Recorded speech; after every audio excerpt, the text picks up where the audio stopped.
Viewers, the DGP of Chhattisgarh, Arun Deo Gautam, has just held a press conference after that major anti-Maoist operation that was held, and it led to the elimination of the top commander. 27 Maoists, remember, including their commander, were killed. Let's get you more details of what he said. But remember, this was a big victory for our security forces. Listen into what he said.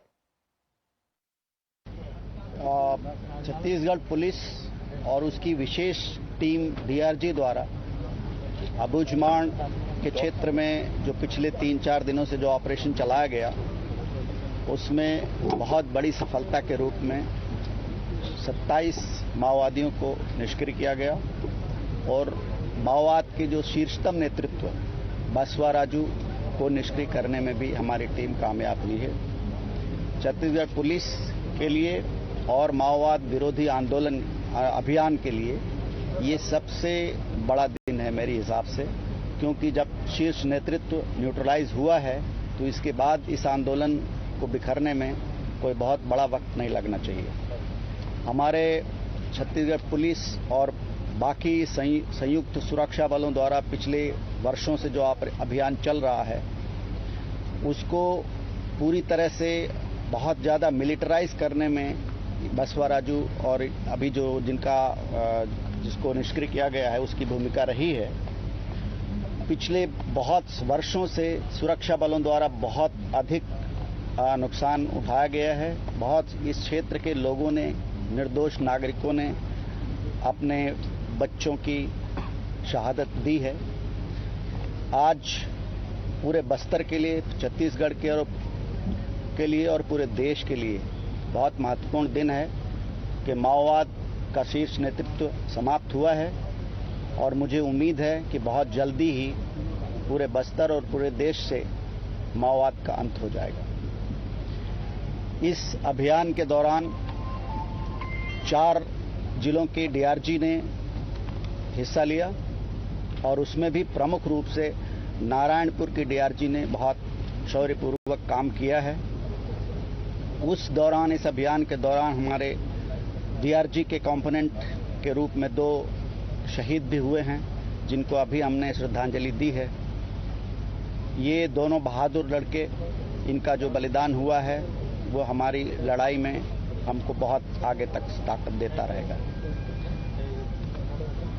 Bastar के क्षेत्रों में अबुझमाड़ और विशेष तौर पर नारायणपुर के जिस क्षेत्र में ऑपरेशन हुआ है, ये एक तरह से सुरक्षा वैक्यूम रहा है और अभी पिछले कुछ वर्षों में हमने बस्तर के लगभग सभी इलाकों में सुरक्षा वैक्यूम को फिलअप करके और जॉइंट एक्शन प्लान जो भारत सरकार द्वारा हमको दिया गया उसी दिशा के अनुरूप काम करते हुए लगभग सुरक्षा विहीन क्षेत्रों को हमने ऑक्युपाई कर लिया है। बहुत थोड़ा क्षेत्र बचा है जिसको कि हम पूरी तरह से ऑक्युपाई करके और नक्सलवाद को, माओवाद को इस धरती से निर्मूल करने में प्रयासरत है। और इसको जो हमारी समय सीमा दी गई है माननीय केंद्रीय गृह मंत्री द्वारा 31 मार्च 2026 तक, हम उसके पहले ही माओवाद का अंत करने में पूरी तरह कामयाब होंगे।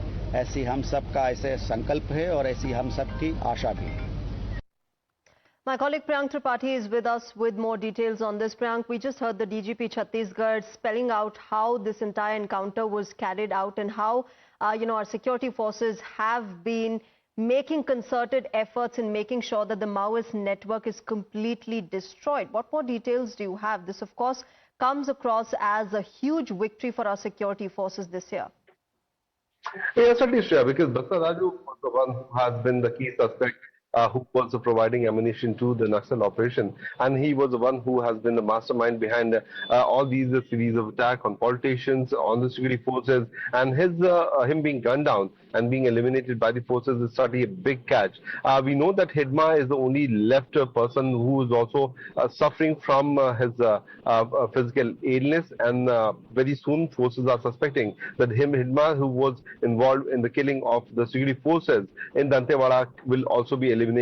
We have to see the manner in which the joint operations have been carried out, and the manner in which these Naxals have been made to focus on one particular location where the these encounters are happening. Unfortunately, one of our Jawan also lost his life, but he has given an extreme sacrifice where these 27 Naxals, that too, the general secretary of the CPI Maoists have also been killed in this particular encounter which happened yesterday.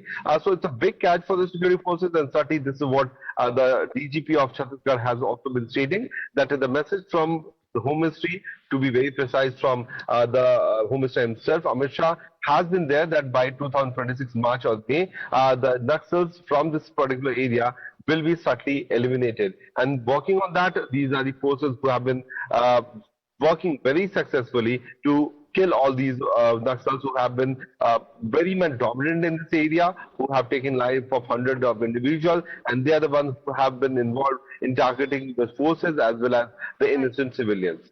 Right, Priyank Tripathi, thanks very much for joining us with those details.